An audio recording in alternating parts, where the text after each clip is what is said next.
as the introduction said, my name is Tana, and I'm here to talk today about our tribal salmon camp, which I've been up last night reading applications for this current summer. So go ahead and start. So the mission of the Columbia River Intertribal Fish Commission is to ensure a unified voice in the overall management of fishery resources, and as managers to protect reserved treaty rights through the exercise of the inherent sovereign powers of the tribes.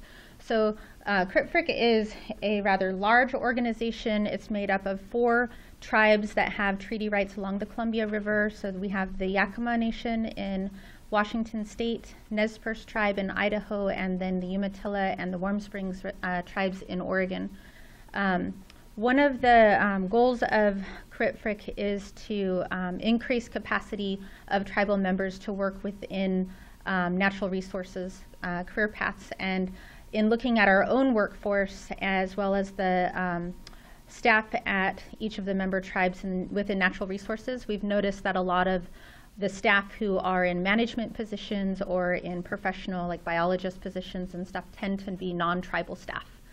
A lot of those positions are going to be retiring soon, and so our goal is to create a pathway for tribal members to step into those positions and be qualified and ready to do those. So our workforce development program is created to kind of create opportunities to sustain a tribal workforce and create opportunities to have skilled tribal members who are scientists and technicians that serve the tribe's salmon and natural resource management program needs. The mission of the program is to build and foster pathways for Native American students from elementary school all the way through postgraduate levels to achieve the skills, education, and training necessary to succeed in the tribe's fisheries and natural resource positions. So the program is pretty multifaceted. We're blending traditional ecological knowledge with Western science. We have many different approaches that we use. We have internship opportunities for college students at the undergraduate level right now. We're doing summer programming with middle school students right now as well, and then we're exploring opportunities to expand that to include high school programming, graduate students, and professional staff. So this is just kind of a map to kind of center you and show you where our tribes are located. So again, all of the nations are represented there. You can see their areas of influence along the Columbia River Basin. So we're covering 3 states. So the pictures and everything that I'm showing in this one are from last year's salmon camp. It is a pre-college program that supports out-of-school learning opportunities. We accept 20 students into the program every year, and then we break it down by accepting 5 students per member tribe. Also, each year, a different tribe takes turns hosting it. So depending on the student, they may be a host or they may be a guest in a tribal community. So the program focuses on providing culturally relevant STEM experiences to improve student achievement and close the achievement gap for Native American youth. So our key components and values are that this is an out-of-school learning experience. So we want the students to not just be sitting in a classroom listening to lectures, but to really be hands-on and be able to ask questions, be very interactive. Experiential STEM experiences, so like I said, very hands-on. They do a lot of different types of activities. Our program is focused on salmon, lamprey. We also focus a lot on first foods, so getting them out into culturally significant locations where they can ask questions with tribal experts. It is intergenerational. We incorporate 6 non-tribal staff, so we bring in elders and community leaders to come in and talk about history, about language, cultural demonstrations, and things like that. We want to make sure that the program is culturally relevant. Our students share very similar stories in addition to the treaty rights. So it's always interesting to see the youth kind of make those connections and like, oh, you guys do this, or oh, you have this word, and it's very similar to the word that we use for that, because the cultures are also very closely related. It's very future-oriented, so we want our youth to start thinking about their future and making a plan for themselves. That's even incorporated into our application process.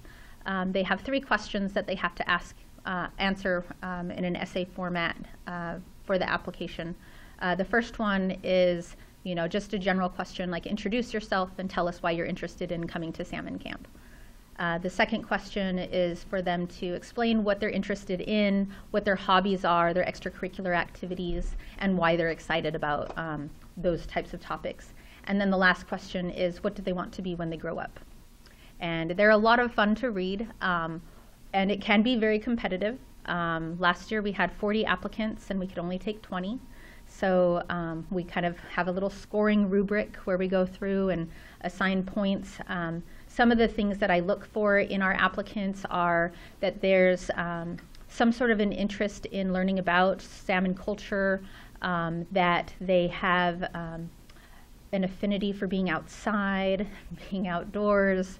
If they have experience with camping and fishing, that's always a good plus. In terms of their favorite classes and stuff, we like to see science and math in there if we can.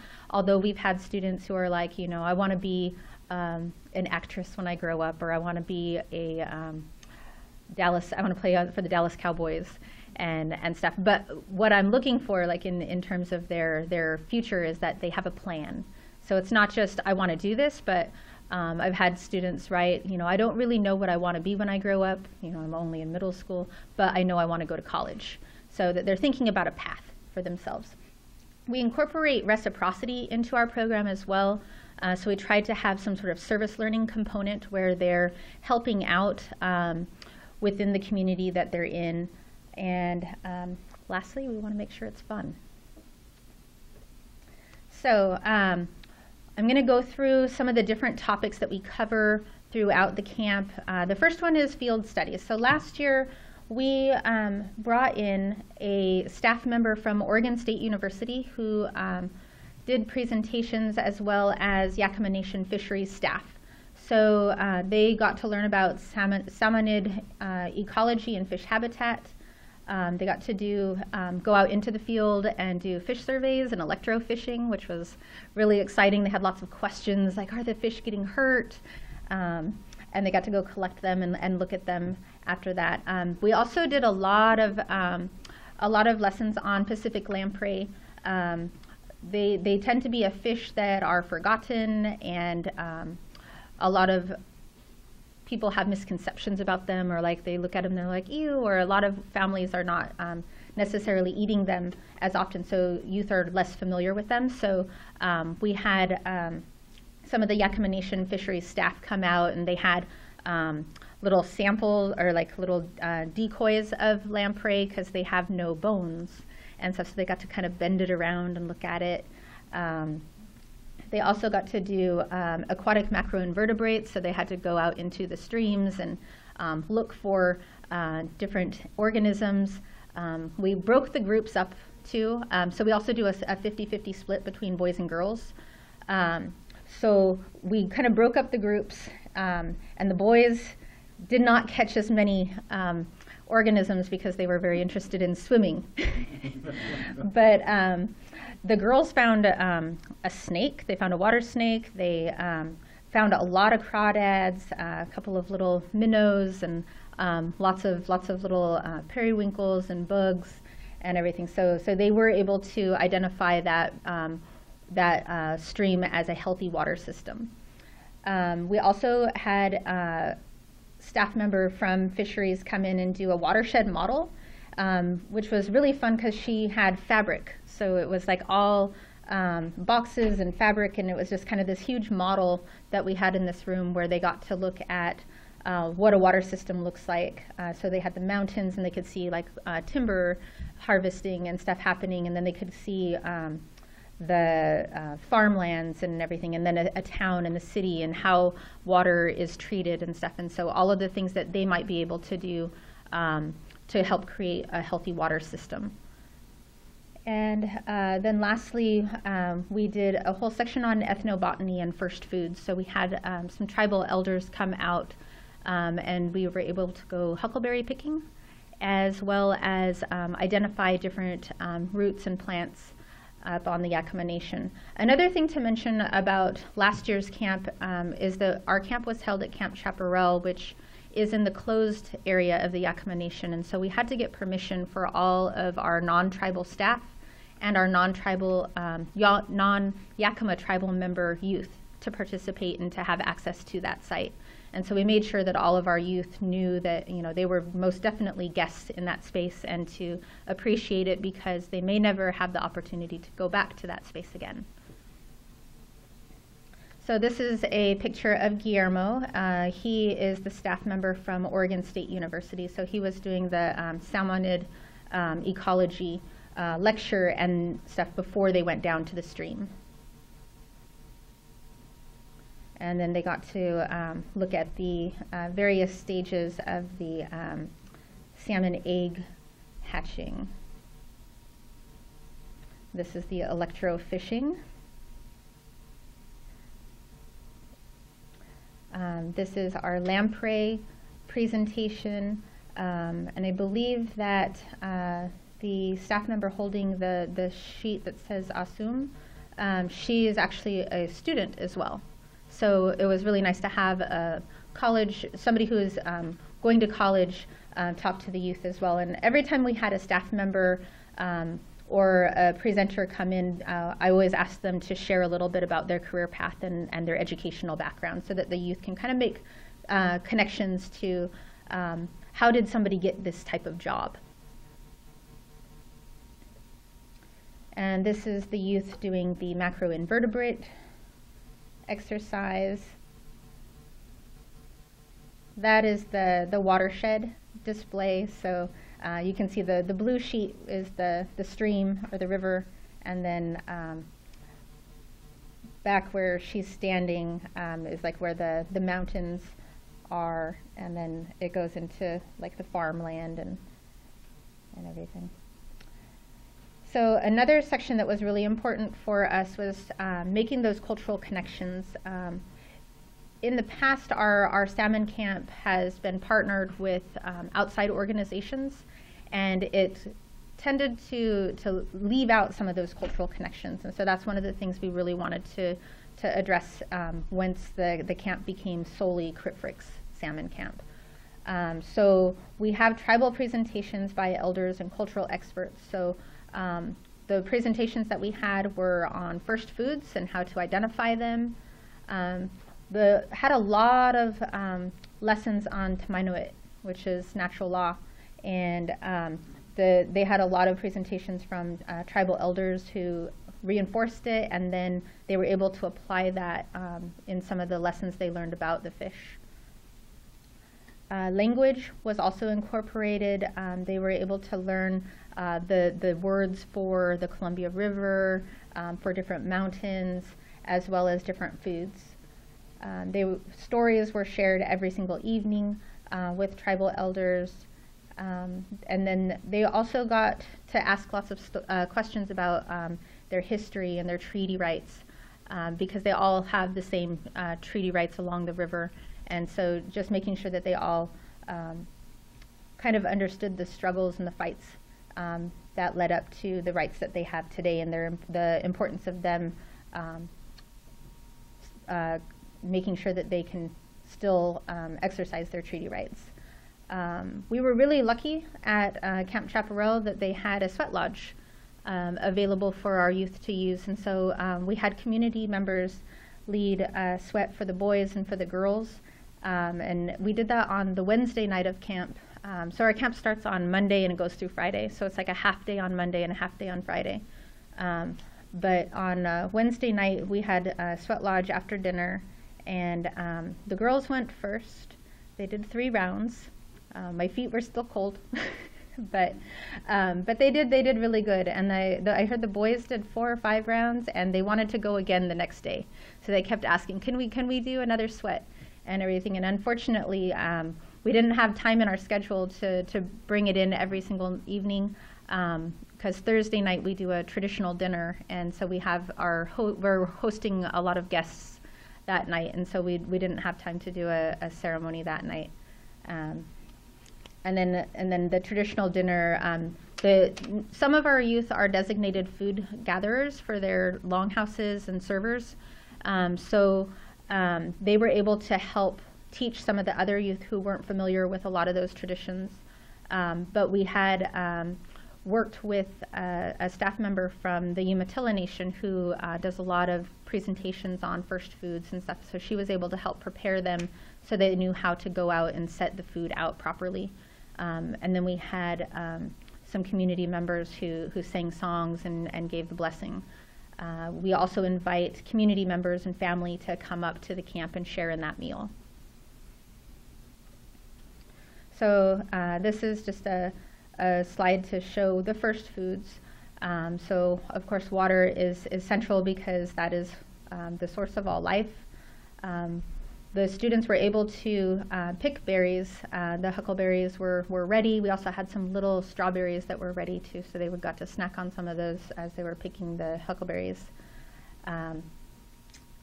The salmon obviously is very important to the Columbia River tribes. It's the first food that gave its life to the people to sustain them. Wild game, we had some deer meat donated from the community for our traditional dinner. So all of the first foods were present. And then roots. They weren't able to dig roots at this camp last year, but this year they'll be going out to dig some roots because we'll be in Nez Perce territory and we'll be up higher in the mountains, so the roots will be ready when we go next month. So these are some slides that just kind of show different fish that are culturally important to the tribes. The picture with the young boy, he's holding lamprey right there, and then we have salmon and we have sturgeon, and those are all present in the Columbia River. So these are some pictures from our camp. That is Eleanor Davis, and she is an elder from the Yakima Nation, and she came in and she's well known for knowing plants. And so she came in and she did a couple of different presentations with our youth talking about plants, but she also worked with a lot of the alcohol and drug rehabilitation. And so she talked a lot about taking care of yourself and your spirit and everything and keeping healthy. And so that's kind of a picture where she's showing a student to how to keep healthy and how to stay clean. And she was also really great in providing some papers that have diagrams of your body and like the words for all of your body parts and everything too. So she was a really great addition to our camp. And these are some pictures of the youth sitting around the campfire in the afternoon. We did a lot of presentations and stuff there on the camp when we weren't out in the field. And again, we have more tribal members sharing stories and history. And here they are out in the field. This is when they were identifying different plants and learning what their uses were of them. And this was more cultural sharing in the evening. They actually got to learn a lot about some of the history of formal education within tribal communities and stuff too. So, you know, there's a long history with our tribal communities being forced into education systems that were focused on assimilation, and so that was talked about and shared by some of our elders. And then giving back. Reciprocity is a big value that we have, and we try to incorporate that into our camp. During camp, they all help on the Thursday before the traditional dinner, so they help to prepare the meal, and then they also help with serving and cleaning up. After the camp, one of our components is going back to each of the tribal communities and having them do a presentation and sharing the knowledge that they learned. So while they're at camp, they do a poster. So this is kind of an opportunity for them to share and reflect on what they're learning while they're at camp, and also to be a little creative. So we get these big poster boards, and they have lots of markers, and there's stickers and stuff too. So they are, we divide it up into kind of 3 areas. So on the outside, they start there and kind of draw or write out things that they know about salmon and about their culture and stuff before they get to camp. And so they work on that. And then as camp progresses, there's another inner ring, and then they start writing down new knowledge, new information that they've been learning while they've been at camp. And then in the middle, at the end of camp, they kind of write a little synopsis of the camp so that they can share that after camp is over. So about a month later, I go on this little whirlwind tour and drive to each of the communities, and we host a pizza party. We invite the families to come, and I try to keep it low-key, because remember, they're 6th, 7th, and 8th graders, and public speaking can be very intimidating at that age. So I try to keep it really low-key. I have gotten some feedback like, oh, maybe we should invite our commissioners and some of the tribal staff and some of the teachers and everything, but then I think it's just going to get really big. But we do try to hold it in a conference room if possible, just to kind of get them used to being in a formal setting and doing presentations. And it's a lot of fun. It's really cute. So I have some pictures I'll share of that. So this is the huckleberry picking when they were out, and that was really nice because they got to they picked a lot of huckleberries, and they were able to share that during the traditional dinner. And here they are preparing to serve the food. These are journals, so they are given journals to keep track of the lectures and the different things that they learn while they're at camp, and they learn how to take field notes. And then these are some of the examples of the poster boards that they do. So you can see they are all very different in how they decide how they want to share that information. Let's see. These are some of the presentations from Nez Perce. So we were going to do it in their community center, but they were redoing their floor. So we ended up just doing it in the park, and it worked great. So at the end of their presentation, they are also given a check for $100. And this is really nice because it comes in right before school starts. So they have kind of ideas of how they want to spend that. But we want to show them that it's important to share information that you learn. So, you know, when you go to school, when you go to college and stuff, you're going to learn new things, and it's important that you're able to share that back with your community. So these are some more pictures of their presentations. I've noticed that there are some tribes that you can kind of tell that the youth are very prepared, and they've been doing oral presentations regularly. And then you have other tribes, or maybe it's just the students that we had, but there were some who it felt like doing presentations was something they were expected to do on a regular basis. And other tribes where, like, you know, I had this one student, he had just finished 5th grade, so he was going to go into 6th grade, and he was so scared and nervous, and he's like, no, I don't want to do it, I don't want to do it. And so I kind of coached them all beforehand, and I just like, just introduce yourself, say who you are, what grade you're going into, what school you're going to, and then tell them what we did at Salmon Camp. Just leave it at that. And I said, and if you forget or if you run out of things to say, just say, does anybody have any questions? And it took a lot of the stress off of them. And everybody had questions for them. And a lot of it is like, what's your favorite thing, or what do you want to do when you grow up, and everything. But swimming is definitely at the top of the list. We know that's something we have to keep every year.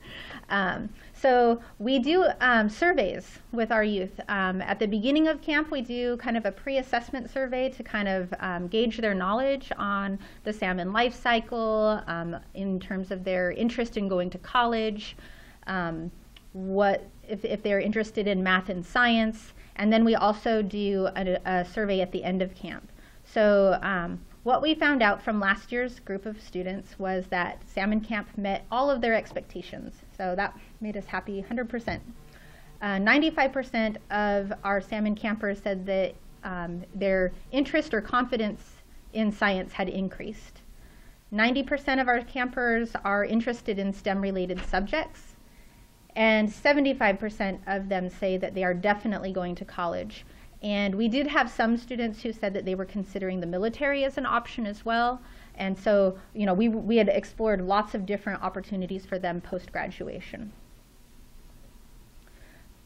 Some quotes that we have from our campers from last year said, "Salmon Camp has taught me a lot about my culture and how I want to be a big part of it. It was awesome and I want to learn more. I want to be a biologist even more now. Now I know how important fish and lamprey are, and now I want to help them as much as I can." And this is my favorite one. It says, "My favorite part was making friends with other tribes and learning new things." And that's one of the great things about our camp, is that it is an intertribal camp. So a lot of our youth, we're taking 5 from each of our member tribes. Some of them are related to one another and didn't know that they were cousins. And so then they start introducing themselves and learning who their families are. They're like, "Oh my gosh, you're related to them too." So that was a lot of fun to see that interaction. We're like, okay, that's right, it's your cousin. So we really couldn't do our camp without our partnerships. And so our member tribes are the heart and soul of our salmon camp.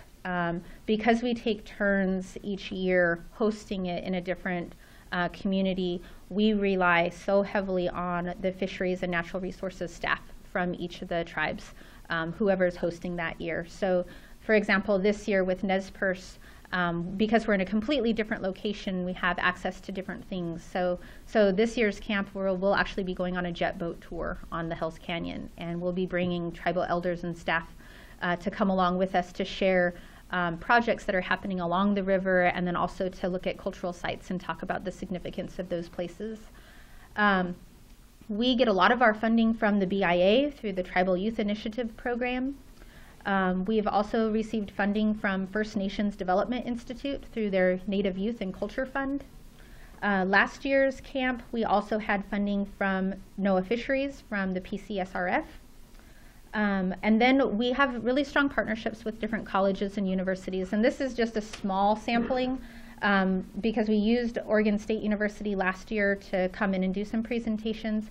But with being in Nez Perce territory, University of Idaho is like super central. And as an organization, we have probably the longest relationship with U of I because we have a genetics research lab with them. And University of Washington has also participated and come in on a college day to share and talk about educational opportunities. So these are probably some of the top fisheries programs in the country also. So it's really nice that we have staff who are able to come out and talk about fisheries as a career path with our youth. So that's kind of the formal part of my presentation. So tribal elders taught us that if we take care of the first foods, that the first foods will take care of us. And that is a picture from, I think, over at Celilo when they did one of the ceremonies over there.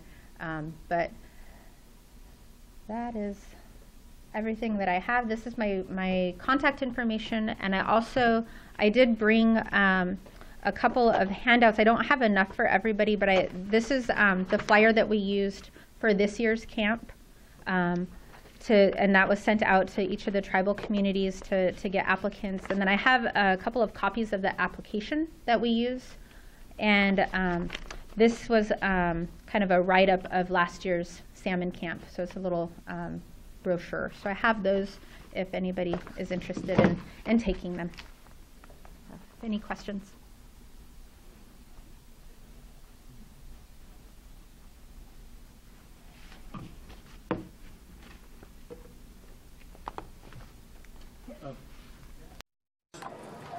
We should have been keeping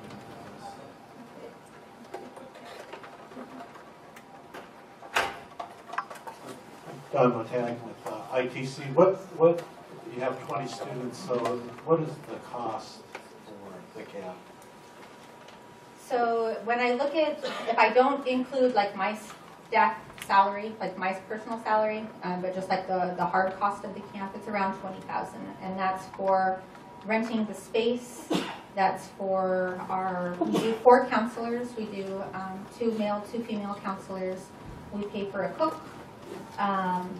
We help with transportation for each of the 4 communities. And sometimes we're really fortunate in that our member tribes will actually provide that transportation. So that changes year to year. And then we pay for the food. We pay for like little extra things. So like the jet boat for this year will be another separate contract that we do. And we're also doing backpacks and water bottles this year to help eliminate waste, so that we're not having plastic water bottles and stuff, so that they're always going to be hydrated. We don't allow sugary drinks and stuff at camp, so they'll always have a water bottle. So fill it up. I think the other expenses is but it comes down to about $20,000. Yeah. How'd you get started? How did we get started? So CRIPFRIC had this camp going. It was kind of a partnership over a long period of time. I think it started, in the mid-90s, 95, I think was the first year that they did it. Was it? I could answer that. Actually, Salmon Camp, Dave Hatch, who's a tribal councilman at Siletz, his background is actually civil engineering. He's a civil engineer with the city of Portland, traffic engineer, coordinating the traffic of the MAX train and the traffic lights, and part of the American Indian Science and Engineering Society. Dave Hatch worked with the Oregon Museum of Science and Industry to get a grant started, and they actually, back 20 years ago, my daughter was on it, they started at Siletz, and they followed the path of the salmon. They went from the ocean up the Columbia River, and then all the way up to the mountains where the Warm Springs at that tribe was a host tribe. And Payumshwa, their celebration was the final, and they would make presentations during that. That was kind of the origin of it, and then when lost funding, and then OMSI kind of mentioned that it got away from the culture part, and when it got to OMSI, it started to get more of just science was kind of what went on, and I think that's when Warm Springs and the Columbia River tribes, who had participated with Dave Siletz and Grand Ronde. Grand Ronde was also one of the tribes. So Siletz, Grand Ronde, and the Columbia River tribes were involved. And when Columbia River, the Fish Commission decided, well, let's do a better job, and then plus with the BIA funding, I think that's what triggered helping, and then all the other universities started helping. So that's the origin. So it's gone over time, and part of it was with the American Indian Science and Engineering Society, where Dave Hatch, Siletz tribal member, was one of the founding members of the chapter. Yeah, so this year we'll be completing our first circle, so each tribe will have been a host in its current setup, with the member tribes hosting the camps. There are some drawbacks to that, especially because our headquarters are in Portland. When word gets out that Salmon Camp is happening, I get a lot of inquiries from other tribes and wanting to participate. And because the member tribes are the ones who are hosting it and funding it, and the curriculum is developed based around the member tribes, our students get top priority. So if we ever have availability where there's not enough applicants and stuff, then we would gladly consider other tribal students, but so far that's not been the case. I can't imagine how difficult it is to only pick 20 students. But do you try to keep an equal number of male and female? Absolutely, we have to, because of our sleeping arrangements and because of our counseling staff. So I actually have a very equal number of applicants so far. So that's been kind of a nice thing to see. Although we did have some tribes where it would be like 4 girls and 1 boy, and 4 boys and 1 girl, and then others that were kind of more evenly split. But so far it hasn't been too big of a problem. Mind if I ask one more? So Sure. you mentioned that you do the surveys, the before and after surveys. You also do you get some feedback from the students on the curriculum? Yes. Yeah, and then we also do a survey for the families at the wrap-up event. So we want to hear from the parents and the family members as to whether or not they observed a change or new knowledge learned from their student. And one of the things that we learned from last year's survey was a lot of the families were saying that they want to see a high school program. And I am in complete agreement because we had a lot of students who were 8th graders last year who are too old to participate in Salmon Camp this year. So that's kind of my next step, is looking and exploring funding opportunities to get a high school program started. Do you do any alumni tracking? Do you have a sense of how they do in high school compared to the general public? Something's been long enough that some of those students have gone on to college, or do you have any? The ones who've been through our salmon camp are not old enough to be in college just yet.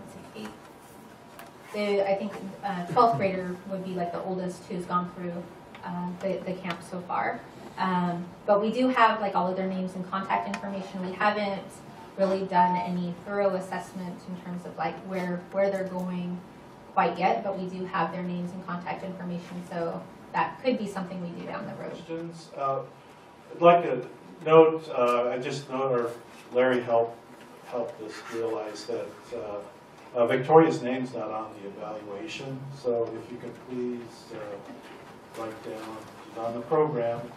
And then also mention that originally Sally Cockrell Sally Williams from the Native American Fish and Wildlife Society wasn't able to make the session today, so thankfully Tana stepped up and really appreciated it. And plus they do a lot of work to participate with the Native American Fish and Wildlife Society. We had a lot of good questions. I think Tana could hear kind of the end, a lot of similar questions that Victoria was addressing.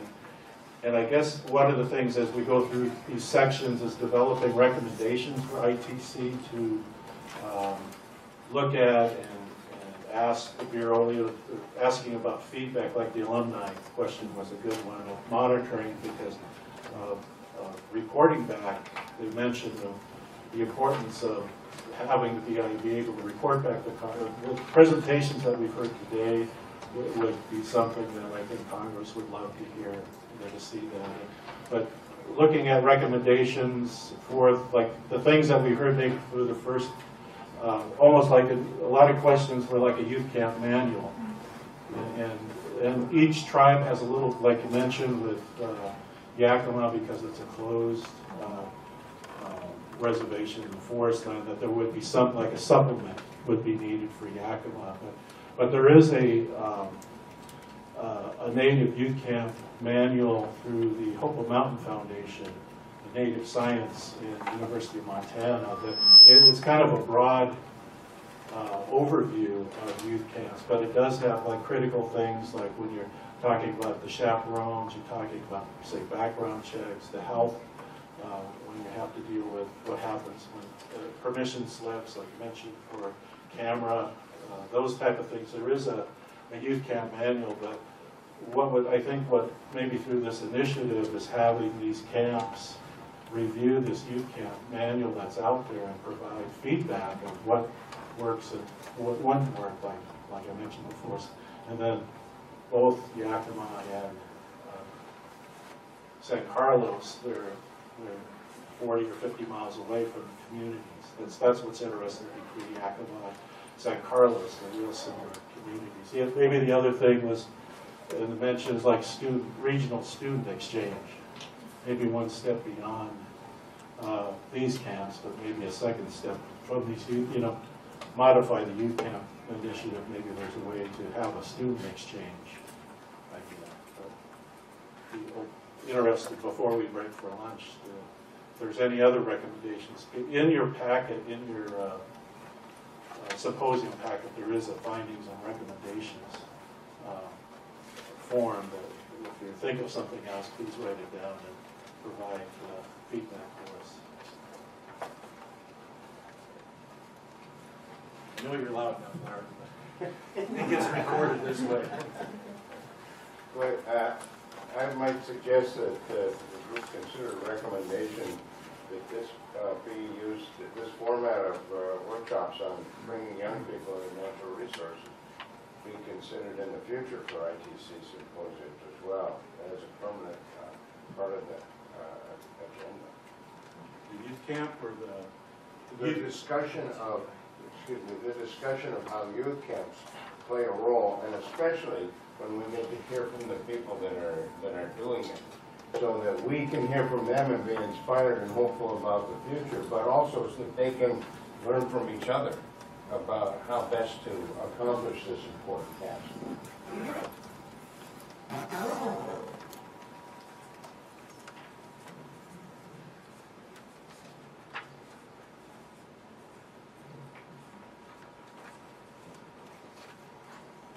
Hello, my name is Trudy Pinkham, and one of the recommendations I would like to see, I worked on a lot of youth camps as a forestry intern working with the Bureau of Indian Affairs.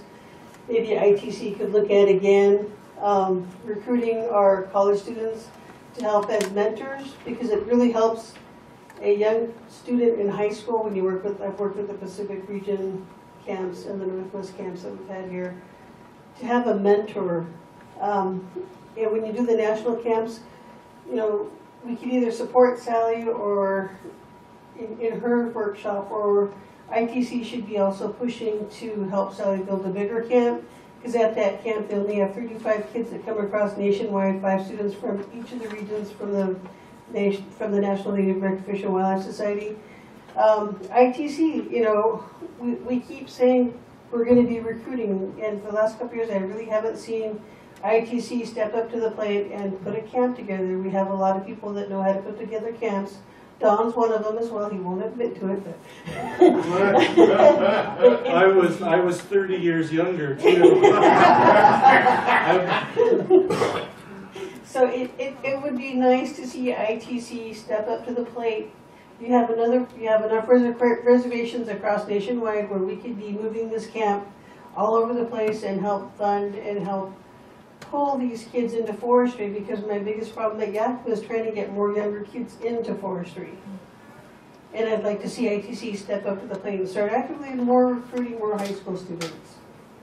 And I haven't seen that happen in the last 20-some years, and I've been a forester for 26 years now, and I'm sad to say for the last 15 I really haven't seen much push for getting Indian kids in the Northwest back into forestry.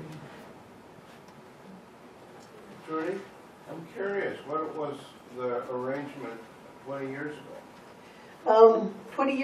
26 years ago and 30 years ago, as Don was saying, we had a group of the Northwest tribes come together, and I think Don Motenic was one of the leads on those, and they sent representatives from the Forest Service, from the tribes, and we got an application together, we secured funding, plus we used cooperatives with the tribes, asking them to donate money towards the camp. Camp runs about $20,000 back then, and that's for getting the kids to camp. All salaries are in kind, and when you work with the Forest Service, the BLM, Fish and Wildlife Service, all these other federal agencies, you make it part of their training opportunity to come in and help with kids. And you'll believe it, you know, a lot of the government agencies will send their employees to help as chaperones and as mentors to work with the kids all week long. And our little curriculum was kind of based on how to put together a timber sale. So we had kids in wildlife and fisheries and forestry. And it was kind of like, this is how you put together a timber scale. And at the end of the week, all the kids would try to put together how they would do a timber sale. It was really kind of a fun experience for the kids, because we had fish biologists in the groups, we had foresters, we had hydrologists, we had all the disciplines there represented from the tribes, from the different federal agencies. It was a great camp, and you talk about having anywhere from 110 up to 200 high school kids is technically a challenge, but it is doable, because whenever you bring a tribe in, you make sure they have a couple chaperones with them, so you have students that know the students from where they're coming from. You set very strict rules by saying, you know, you lay the rules out. Plus, what we did at Yakima, we said no pop, no candy, no gum. You're here to to help. You know, when it comes to cooking food, you have the different cabins come in and they're helping prepare breakfast, they're helping prepare lunch, they're helping to prepare dinner. We do a great big award ceremony at the last night of the week, where the kids get to have some fun. We'll bring in host drum up and they'll drum for the kids. We'll have a teepee construction thing going. There's just a lot of fun things you can do with kids going into forestry, and sad to say I haven't seen that happen in almost the last 15 to 20 years now. But it is doable. And ITC should step up. Well, maybe a role, just food for thought, based on Trudy's comments, would be for ITC to facilitate in some manner a discussion between those agencies that used to support that, towards getting them to come forward again with people and funds to support it in the law.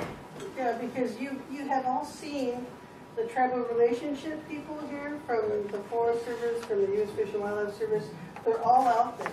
And part of the tribal relationship and part of their training as federal employees is community involvement, community action, especially in the Native American communities, and all that is in-kind services. So it's not a salary you're going to have to pay, but your employee gets the opportunity to be around a bunch of screaming Indian kids, and it is technically challenging, but it is doable. Yep. One more question, it's lunchtime.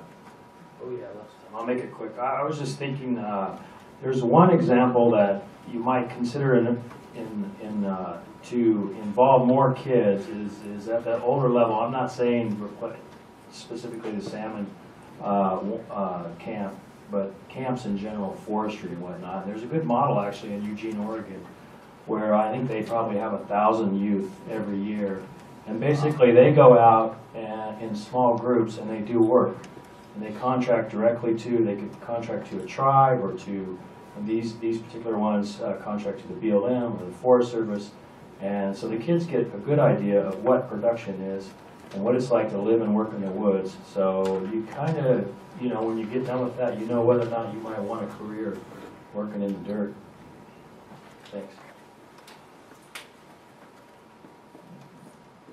What Trudy described was Mystic Mountain. There's a camp curriculum called Mystic Mountain where they end up doing an IRMP, Integrated Resource Management Plan, at the end of it. And they do it, I actually, maybe say videotape it and still around. But anyway, I didn't want to come to this session and end up having to revive this camp or.